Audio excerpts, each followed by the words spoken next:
वंदे मातरम बच्चों, आज हम पढ़ रहे हैं कक्षा 11 में अनिवार्य हिंदी में अध्याय 3 रामनरेश त्रिपाठी और इनकी कविता है पथिक। देखिए पहले हम कवि परिचय पढ़ लेते हैं। द्विवेदी युग के ये कवि हैं और छायावाद का सूक्ष्म समन्वय है। अब देखिए द्विवेदी युग क्या है। हिंदी साहित्य का जो इतिहास है और आधुनिक जो इतिहास है, आधुनिक इतिहास को 6 कालों में बांटा गया है। भारतेंदु युग, द्विवेदी युग, छायावाद, प्रगतिवाद, प्रयोगवाद और नई कविता। तो ये है जो महावीर प्रसाद द्विवेदी थे, इन्होंने इस समय में बहुत अच्छा लेखन कार्य किया था। तो इनका जो समय था 1901 से 1900 ईस्वी से लेकर 1918 तक का जो समय था, उस समय में इन्होंने अच्छा कार्य किया था। इस युग को नाम द्विवेदी युग रख दिया उनके नाम से। और इनके समय में जितने भी कवि लेखन कार्य कर रहे थे उन कवियों को द्विवेदी युग के कवि कहा गया। तो रामनरेश त्रिपाठी है वो द्विवेदी युग के कवि कहलाते हैं। और छायावाद का भी उनके ऊपर थोड़ा बहुत असर है, क्योंकि छायावाद के युग में भी अनवरत काव्य रचना कर ही रहे थे। जन्म 1881 ईस्वी में हुआ इनका और उत्तर प्रदेश के जौनपुर जिले के कोयलीपुर गांव में इनका जन्म हुआ। पिता इनके थे पंडित रामदत्त त्रिपाठी। ये सारस्वत ब्राह्मण थे और धार्मिक विचारों के और भक्ति भावना युक्त थे। अब देखिए ये जो रामनरेश त्रिपाठी जी हैं वो अपने पिता के संस्कारों से युक्त थे। जब ये इनके पिताजी धार्मिक विचारों के भक्ति भावना युक्त थे तो बचपन से ही इनके ऊपर भी वही प्रभाव पड़ा। ये भी धार्मिक प्रवृत्ति के और भक्ति भाव से युक्त थे। और इनकी जो शिक्षा थी वो 9वीं तक ही विधिवत शिक्षा इनकी चली। विधिवत शिक्षा का मतलब है कि ये रेगुलर जो इनकी पढ़ाई थी, स्कूली शिक्षा थी, वो 9वीं तक की चली। उसके बाद उन्होंने स्वाध्याय किया, प्राइवेट पढ़ाई की और घर में रहकर ही इन्होंने हिंदी, अंग्रेजी, बांग्ला और उर्दू भाषाओं का ज्ञान प्राप्त किया। चारों भाषाएं इन्होंने घर में रहकर ही सीखी। बचपन से ही इनको साहित्य में रुचि थी। हाँ, कहते हैं पूत के पग पालने में दिख जाते हैं। बचपन में ही इन्होंने साहित्य रचना में रुचि दिखाना शुरू कर दिया था और साहित्य से ही देश सेवा का निश्चय इन्होंने कर लिया था। देश सेवा का जो निश्चय साहित्य से कर लिया था कि मैं अपने साहित्य के माध्यम से ही लोगों में जागृति लाऊंगा, देश प्रेम और त्याग की भावना उनमें लाने में मैं पूरी अपनी मतलब साहित्य की साधना के माध्यम से ये सब करूंगा। तो इन्होंने ऐसा किया भी। इनका साहित्य देश प्रेम पर ही आधारित है। इन्होंने वैयक्तिक प्रेम के साथ साथ ही देश प्रेम उसके अंदर समाहित किया। और मृत्यु हुई इनकी 1962 ईस्वी में। और वैयक्तिक प्रेम के साथ ही देश प्रेम को भी इन्होंने महत्व दिया। यानी व्यक्ति विशेष के प्रेम के साथ साथ उन्होंने किसको प्रेम दिया?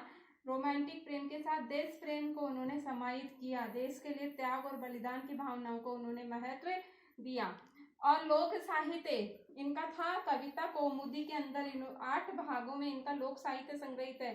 अर्थात देश में अलग अलग जगह जाकर भ्रमण करके इन्होंने लोक साहित्य का संग्रह किया और उसको कविता कौमुदी नामक किताब के 8 भागों के अंदर संग्रहित करके छपवाया।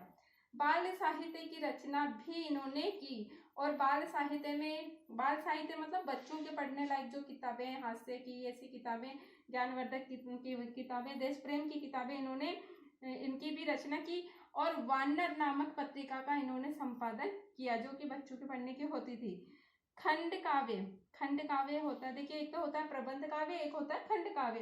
प्रबंध काव्य जैसे रामायण महाभारत है, इसके अंदर एक ही पात्र पर पूरी कथा शुरू से लेकर अंत तक चलती रहती है। जैसे राम है, भगवान श्री कृष्ण है, इनके ऊपर ये कथा सारी शुरू से लेकर अंत तक उन पर ही चलती है, तो वो प्रबंध काव्य कहलाता है। खंड काव्य होता है जिसके अंदर छोटी छोटी कथाओं का संग्रह होता है।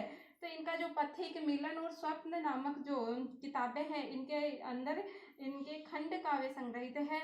और ये तीनों किताबें इन्होंने खड़ी बोली के अंदर लिखी है और अपना जो पाठ है वो भी खड़ी बोली में ही लिखा गया है, पथिक। मानसी इनकी फुटकर कविताओं का संग्रह है। हाँ, मानसी फुटकर कविताएं मतलब छोटी छोटी कविताएं इनकी मानसी नामक पुस्तक के अंदर संग्रहित है। देश प्रेम, त्याग और लोक सेवा के आदर्श की स्थापना इन्होंने अपने साहित्य के माध्यम से की और लोगों में देश प्रेम, त्याग और लोक सेवा का आदर्श स्थापित किया। तो बच्चों ये थे रामनरेश त्रिपाठी जी का कवि परिचय। अब हम पढ़ रहे हैं शब्दार्थ। प्रतिक्षण यानी हर पल या हर क्षण, नूतन, नया, निराला, अनोखा थिरक रही, नाच रही, वारिद, बादल, मनोहर, सुंदर, गगन, आकाश, घन, बादल, विचरू, भ्रमण करूं या घूमूं, तंगुरा, शिखर या चोटी, पुण्य भूमि, पवित्र धरती, असवारी, किसी वाहन पर विराजमान यानी किसी भी वाहन पर चढ़कर सवारी करना असवारी कहलाता है।